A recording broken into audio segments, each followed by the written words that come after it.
Good afternoon, everybody. My name is Anita Lee. I'm the Chief Programming Officer for TIFF, and I could not be more excited to moderate the press conference for My Policeman. Before we begin the program, I'd like to just share a few housekeeping items. A reminder to press in the room, the embargo for My Policeman lifts after the first public screening, which takes place at the premiere tonight. Please hold on to your reviews, stories about the film until then. A very big thank you to our media partner, Twitter. We are so excited to be live streaming this press conference at TIFF Industry. As a reminder, please, no photography or filming of any kind. All of our questions have been submitted in advance, and thank you so very much. Adapted by Ron Nyswaner, Philadelphia, Freeheld, from the Bethan Roberts novel and directed by Michael Granage, with restraint and understated elegance, My Policeman builds as it lets its characters accept the truth about one another, and in its final moments, we are allowed to witness the quiet power of a love that can be finally embraced. Please join me in welcoming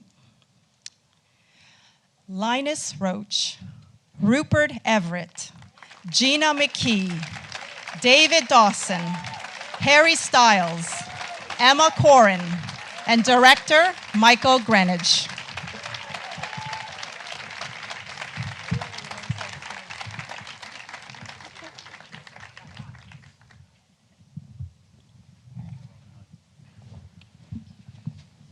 When I first saw the film with the team here at TIFF, there was literally a moment of silence after the film ended. We were so profoundly moved and immediately agreed that what it really inspired was such a strong sense of love and courage. I'd like to ask my first question to Michael. What drew you to this story? Tell me about how this story resonates with you personally. That's me down here, Anita. Hello. Hello. Yes. That was for me, was it? It is for you, Michael. Thank yes. you. Hello, everyone. What first drew me to the story was, I guess, a personal connection of some kind, because I was born into the England that is represented at the start of this film. And as a gay man, that meant a great deal, obviously, because in the last 60 years, we've made an incredible change to what it was like then. The law was changed in 1967. There was then at least a generation of kind of continued prejudice. But slowly, things started to change. Things started to move forward, and the world we find ourselves in now is very different to the one that's represented in the film in 1957. Although for the first time in my life, I think that is a little fragile at the moment, and that is part of what drew me to this film, because I felt the film is many things, but it is great when a film can be part of a debate. And I think, certainly I hope My Policeman can be part of a debate that's going on right now. But that's just one thing that attracted me to the film, personal. Yes, and on that, as you saw, the story moves between the 1950s, when homosexuality was illegal in the UK, to the 1990s, when it became much more accepted in general society. On that note, I'd like to ask a question to Rupert, Gina, and Linus. Why is it important for stories like this not to be lost with time? And maybe we can begin with Rupert. Would you repeat the question? I was so worried about who was going to answer first. Yes. Why is it important for stories like this not to be lost with time?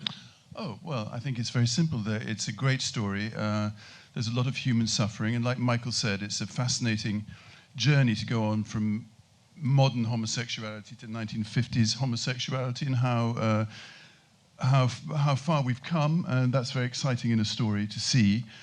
Even though our side of the story is quite a depressed side of the story in a way. Don't you think?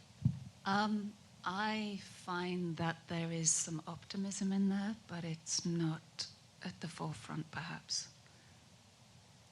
I think ultimately that there is, I'm trying to be, without, obviously I know you've seen it, but I know that people are recording this, so I'm trying not to give away too much. But I think that the end does show a certain amount of optimism, in that there's an attempt to address the past. And for you, Linus? I think I'd just echo that, really, that, culture evolves. Thank God.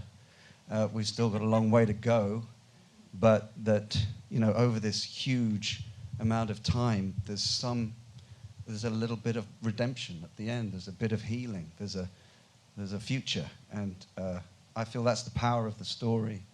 And also just to remember that however much we grumble about the times we're in, we're actually extremely lucky. So it's important to remember that. Mm-hmm. I feel like younger audiences seeing this film will really appreciate the history and the journey that many went through to arrive here today. And I feel like that will really be a strong takeaway. Yes. The next question is, what initially drew you to this script? And we would like to have as many of the panelists answer that. So perhaps we can start with Harry. Me? Yeah, I think what initially drew me to the script is, I think it's quite a, it's obviously like the themes in the film, I think, it's based in two different kind of time settings, but I think the general themes are incredibly timeless. I think that's why the film works so well. I think, the themes of love and freedom and the kind of search for that is incredibly relevant, kind of whatever time you were to set it in. And then I think, for me, a big draw to it was I think people are able to see a part of themselves in each of the characters. I think that's what is kind of the most beautiful thing about the story, is that all of the characters have some really nice qualities, and they also have some flaws that we might hope not to have, but as humans we all have them. And I think at different points in the story you're able to see bits of yourself, and sometimes maybe not your favorite parts of yourself, in different characters. And I think that's why it kind of resonated with me so much. Was just, whether it's Marion's kind of kind of like acceptance of, or kind of like going along with things kind of reluctantly, or or all the different kind of like kind of more deceitful parts of the characters, and all of that. I think there's just a very human aspect to all of them. I think that's probably what did it for me. Emma, did you want to answer that question as well? You put that really well. Thank you. Yeah, I think similarly for me, very relatable in many ways. Yeah, everyone's flaws and like the nuance and complexity of these young people working, like living in a very strange time and trying to figure out who they are. Yeah, and I think I really like the joy that they find amongst themselves as a trio, and the joy in that friendship. I know that that's something we spoke about a lot in rehearsal. And then also that juxtaposed with like the tragedy in the end, and like, yeah, everything that they go through. I liked that there were those two sides of that. Yeah. And David? I think initially I wanted to do it because Michael was doing it. I've worked with Michael many times over the years, and it's always an absolute joy. And this was equally as special. But I think I was fascinated in playing Patrick to ask the question, how does somebody not only survive but thrive in this time? And exploring how Patrick can have two different personas, like the public persona in which he can achieve his ambitions and be respectable within that society, and then exploring the private man, the vulnerability, and someone who, like everybody, just wants to find love and beauty in the world. So that excited me. Yes, fantastic. And just moving forward from that same question, and this is a question again for Harry, Emma, and David. Can you talk about playing such complex characters and the circumstances around the decisions they made and the challenges they faced at that time for your characters? Yeah. Okay, I'll take it. Yeah, I think it's something that really drew me to Marion was that complexity because, yeah, especially in like what she ends up doing. I don't know if I'm allowed to spoil stuff or what we're doing with that, but we're all here. Yeah, the decisions that she makes, and that really intrigued me because I feel like I had to really think about like how to justify that with myself for her. Obviously, the time she was living in, I think she was such a product of her time and the society that she was functioning in. But also, what really fascinated me was like her youth, and I really had this sense of her as like that first time you fall in love and the intensity of feeling that you experience, and then the fallout from that can leave you feeling so hurt and so fearful, and the fact that she was acting from that place and that driving her to do some of the things that she did. Yeah, so much complexity to work with. But then the great joy of this like friendship and the love that they all have for each other. And I think it's also rare to explore a love triangle where all those dots are joined up so equally. And I think that within the trio, they all have their own dynamic. And I thought that was really rare. And yeah, it gave us a lot to work with, which was cool. Yeah, it certainly makes, I thought I was excited, hopefully for how an audience will respond to the journey they go on throughout their lives, you know, and scripts are very exciting when you know that an audience might, it's what Harry said before really, are conflicted perhaps in how they feel towards these individuals, but hopefully you understand it's because of the world in which they live that they made those decisions.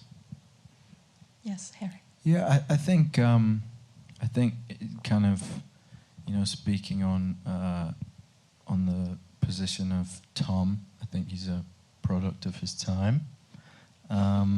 I think the nicest thing about kind of our three characters is kind of echoing what Emma said, but I think despite all the complexity and you know the kind of deceiving nature of like a lot of aspects of the kind of triangle between them, there's also just a lot of like very real friendship, I think, as well. I think, you know, Tom's love for Marion is very real, and Tom's love for Patrick is very real, and I think that part of why it's so painful in the story is because I think Marion and Patrick are actually very good friends, and there's like a very real love there as well.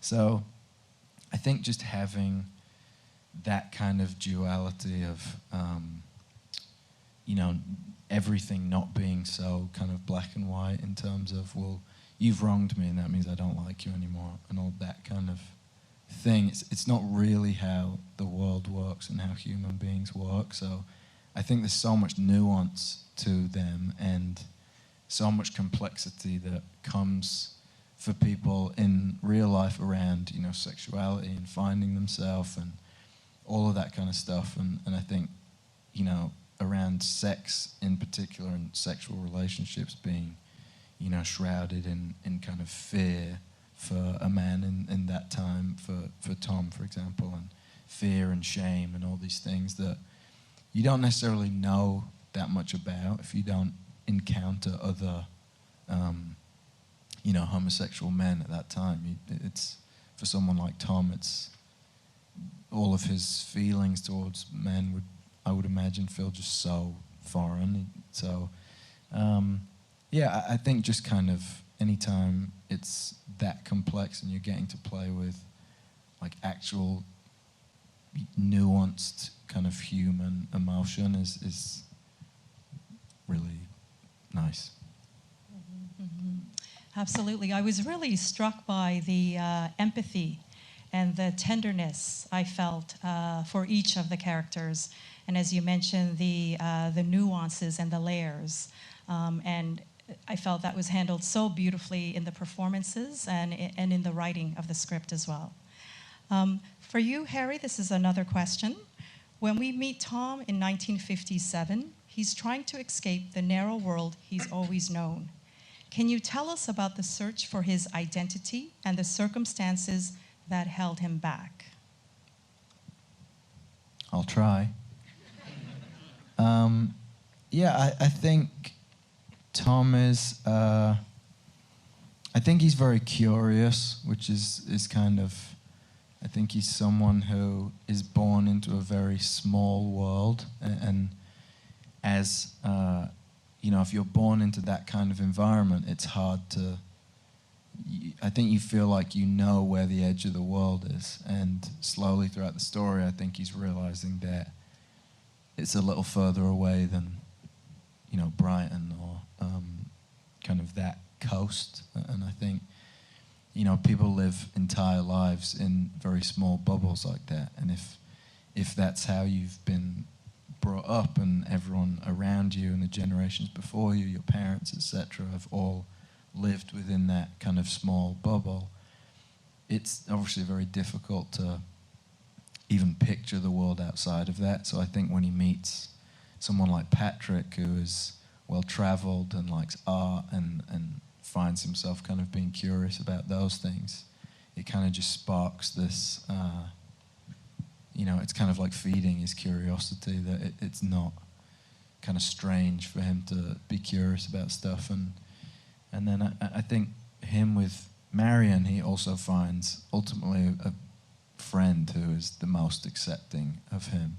And I think that's why, kind of, regardless of whichever way you kind of think on their relationship, I think their friendship is incredibly real and loving and tender. And that, very profound search for identity for your character brings us to the 1990s, and this is a question for you, Linus. How did Harry's performance inform how you played Tom 40 years in the future, and how did that character grow? Well, this might not be a direct answer to the question, but Michael said a very clever thing when he could have, of course, put a lot of prosthetics on these young people and made them play the older people, but it's kind of true that we become different people later in life. And what Harry brings is this, he naturally brings this, I think, sort of innocence and a sense of wonder. It's not naive, but he's very present in that. And it's a moment in time where there's so much potential. It's colourful. There's so much of a future that's there. And then what happens, and he gets frozen in time. So I got the job of taking on the man who's lived with a heartache and a heartbreak for 40 years. And it's quite something to contemplate. I think many of us who've been on the planet a little longer might know a little bit about that. But what's it like to embody it, but at the same time you're in denial of it? It's there as a deep ache, but he's got this friendship. He loves Marion. And, he's got a life. And suddenly the catalyst is brought in and everything is turned upside down. So it's a brilliant premise. That's what I love about the film, that it deals with such a big movement of time and of a large movement of life. And the way Michael brought us into the two worlds, he included us all in the way he was going to approach it. But it was very colourful and lively and bon vivant and fantastic in the 50s. And we're in this sort of dour, slightly trapped, inhibited. Even the way it's shot, we're sort of trapped inside our lives, but we have a love there. And so, I think in a way I wasn't trying to mimic Harry, or we talked about having a limp or a wink or something that would, but we decided in the end it's two completely different worlds that are united in the same universe somehow. And, it made me think about, with your character, just wondering, how many more men or women, in our world today who may have had, such a passion or a secret. So I thought that was really very, very moving, and that very small shift in your character at the end of the film felt just beautifully handled and just the right note. Yes. For David, can you tell us about Patrick, the character that you play, and how he lives his life very differently than Tom? And what did you take away from this experience? Well, we meet Patrick. He's a lot older than not a lot older, but a little bit on. But something I admire about Patrick, even though his life experience and it has been hard in the past, that he's not hardened. He's determined to always find the joy and the beauty of life in people or in music and art and literature. He loves to travel, and the difference between him and Tom, I suppose, when he meets Tom, he sees a lot of himself when he was a young man, and somebody who's at the beginning of a journey of self-discovery. And I think he wants to help that be as good and as beautiful and joyous as possible, even if that makes this triangle very complicated. And can I move to the next question? This is for Emma. Can you talk about these characters and their journey for acceptance of themselves, acceptance of each other, and acceptance of the world? Emma first, and then Harry next, please. Acceptance, yeah. I think, they all have very different journeys of acceptance, but also I think there are very similar themes running through all of them. I think for Patrick and Tom, obviously, it's acceptance of themselves in a society which is not allowing them to be themselves at all, to love who they want to love or be the way they want to be. And then for Marion, I think it's sort of accepting that, accepting that she is the product of a society which has determined a way that she thinks that ends up sort of driving some of her actions that she lives to regret for a long time during her life. I think that there's didn't Ron talk about he wanted to write it like a mystery, and how there's like this search for truth that follows the characters from when we meet them towards the end. Towards the end of the film, you really see them and how they've ended up sort of battling with truth and with themselves. And I think, Marion ends up living a lot of her life, never truly being able to own up to what she did to her friends, to herself. And it really follows her, that sense of guilt and that sense of confusion. I think when you meet her in the start of the film, she's incredibly young. And Marion has this beautiful naivety, but also this really intense stubbornness. I think she falls so in love with Tom and then is so convinced that it's going to work, and so convinced that he feels about her exactly the same way she feels about him. And I think then when she discovers the truth about him and Patrick, so much of her anger isn't really to do with their relationship, which is also something she doesn't really understand, because just of her lack of awareness, I think. But so much of it is to do with the fact that she was wrong and that all her worst fears were confirmed. And I think that's the anger that fuels her to do what she does, and then that's what she has to live with for the rest of her life. And then there's that moment at the end of sort of euphoria, that liberation, when she can finally let go.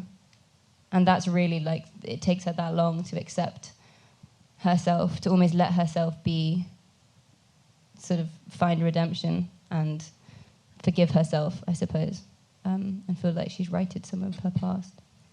Yeah. Yes, Harry, did you want to speak to that as well? Sure.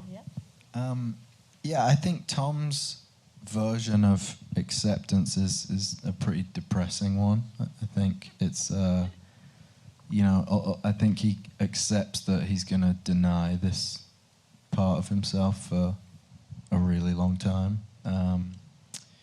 And I think it's kind of, it's like a quiet acceptance between him and Marion that it just won't be discussed, which, you know, is very, you know, it's like none of them were going to therapy, were they? I don't think. It's, I think just, you know, being in it. I think for me, like the story, the reason why the story is so devastating is because ultimately, to me, the whole story is about wasted time, and I think wasted time is the most devastating thing because it's the only thing we can't control. It's the one thing we can't have back, and you know, the one thing that I think matters, whatever kind of life you've lived, at the end is you think back on time with people you love and time that you spent. I mean, I'm assuming I haven't been at when I've died, but you get what I'm saying.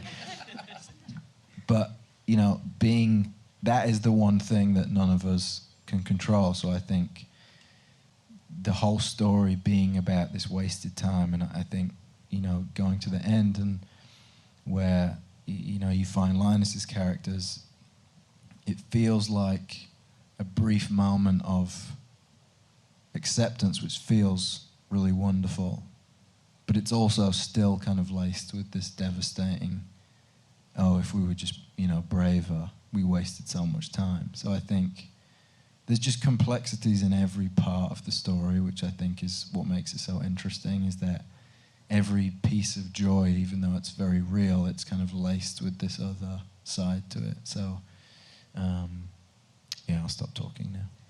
Well said. Thanks. The idea of wasted time, I think, is especially interesting for Gina. So this question, this story is one of love and regret, and in some ways redemption. Gina, tell me about Marion's journey and what she may have felt when she decided to finally be free. A lot of the things that we've already touched on are part of that answer, in that for decades there has been a unity and in some ways in equal measure a division because of the actions of their youth, and they're indelibly marked by that. And I think that state of inertia and their impending age forces Marion to be proactive, because you know, it's very easy, as a lot of us will know, to go through life and before you know it 2 decades are gone and you've kind of just been busy doing life. You have a job and responsibilities and a routine, and finally Marion is retired, and I think there's something about that which is no coincidence, that is a catalyst. And I think it's very hard to go into older life, and certainly to your grave, without at least attempting to address some of the things that are needed to be said and done. That beautiful moment when she drives away, I imagined all the potential scenarios waiting for her in the future. Yeah. Yeah, I think that's why I feel optimistic, because I think they will always be bound, but now they're bound by choices as opposed to victims of their time. And on that, it's a question back to Michael. You handle the story telling from 2 different eras beautifully. Tell me why this was important to the story and how you made this decision. Well, Linus talked a little bit about, and Harry, both of them eloquently, about, you know, what time does and how we change. And I felt I wanted the piece, to me, when I read it, it was a piece about memory and time and how the two are interconnected. And sometimes I'm now of the generation of the older group, and I sometimes can stand in the house I've lived in for over 40 years, and I can remember every single part of the last 40 years, and some days you can only remember it like you go straight to a place. And I think the way we play in our heads with time and memory is very sophisticated, actually. It happens in a way we can't control, but it also happens in a very sophisticated way, and I think the film operates on that level as well. It's about trying to take the audience is invited to fill in the missing years in a way. That's what's lovely about it. We make no attempt to try and address those 40 years. We start with them, with the whole world ahead of them, with all that youthful ambition, and then we see them not at the end of their lives. Actually, I think that's the important thing here. That's very crucial actually to the storytelling. We see them with still part of their lives ahead, and the decisions they make between those two periods. And certainly the decisions they make at the end are crucial to everything that's gone on in that whole period. So it's just a very it's a lovely thing to be able to play with, and to be able to pick up certain nuances between the younger and older actors, and all of that is part of the way we're trying to craft the story of these two time periods. I mean, it is very interesting. I was at college with Linus, and so we were Harry's age, and he's fared much better, I ought to say. But when we look back at those times, and we are where we are now, they just don't feel like the same life sometimes. Right. I mean, I'm not in college. I'm 28. As subtle as it was, I really felt that sense of hope for me at the end of the film, and thinking about the characters and what their next steps might be. This is a question for Rupert, Gina, and Linus. Tell us what you hope audiences take away after watching My Policeman. How do you think audiences today will react to this film through the prism of our society now? Rupert has elected me to answer that, and I was convinced you were going to do it. I always find it really very hard to say what an audience might take from any piece of work, and I can only really say what I hope or what I felt when I first read it. But I think that I hope that it provokes discussion. I hope that it gives people courage. I hope that it gives a lot of people understanding. And I hope that it makes people feel ultimately that there is some salvation there. And I agree with what Linus said earlier. I think it's a great opportunity to see how much things have moved since the first part of the story, and that is essentially what makes you leave the cinema, even though the three characters might be quite broken by the experience, but with hope, because history, we are constantly changing, and I think people's historical context has become quite narrow since the virtual world descended on us, and so to have such a much larger vista, I think is really positive and helpful and inspiring for today, for an onward move, really. At the time in 1999 in the UK, we had Section 28, which didn't get repealed until about 2003, I think. So I think that in their orbit, even then, even though there'd been a lot of advances in terms of helping people to live their lives if they were gay without shame, there was a step back in the UK, and I think that somehow is also a motivator for Marion. I think by then she had evolved to understand a huge amount, and I think whenever we get that sensation that we're one step back, we need to make 3 steps forward. So I think the timing, Beth and Ron's timing within the writing is poignant. Absolutely. I think just those subtle moments when you watch Marion taking in the new environment, you know, and seeing others now enjoying life in a different way. I thought it really resonated with me in those scenes. Really beautifully done. Linus, did you want to answer that question as well? I think it's all been said, really, and you know, we haven't talked about this film for a year and a half since we finished it, and I've just found it fascinating to sit here and sort of have so much said and expressed. And I just hope people talk a lot about it like this, because it's so rich, it's so complex, and art reflects life, and we learn through it. So I wouldn't say there's any one thing. I think there's lots of things that people can take from this, learn from this, talk about it, and makes you want to see it again. Absolutely. And we know we at TIFF are incredibly excited to have the world premiere here. We would love to hear from all of you. How does it feel to have the premiere here at TIFF, to share the film with an audience, here to a global audience? And I'll ask that question first to Michael. Well, it's always a difficult moment when you put your work out into the world. Difficult because, you know, you've been with it. There's some of our producers have been with it for 9 years. I've been with it for 3. At least everybody here has been with it for 2. And there comes a moment where you have to go, here it is. And I couldn't be happier or indeed prouder of it happening here, because this is a place that really loves film, really takes their film seriously, and this festival is one of the most regarded festivals in the world, and to have our world premiere here is an absolute joy, to be perfectly honest with you. I can't say I feel safe, but I feel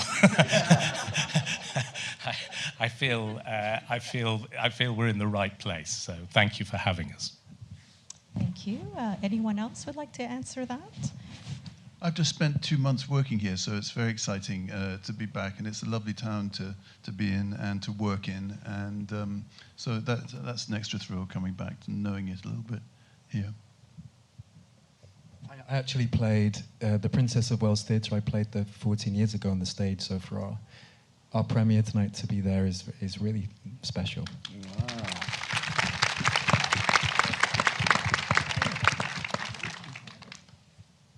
Well, we knew on the programming team that this film would be loved and just so widely appreciated by a Toronto audience. We were so excited to have the world premiere here. And on that note, thank you so very much for joining us today. This wraps up our press conference, My Policeman.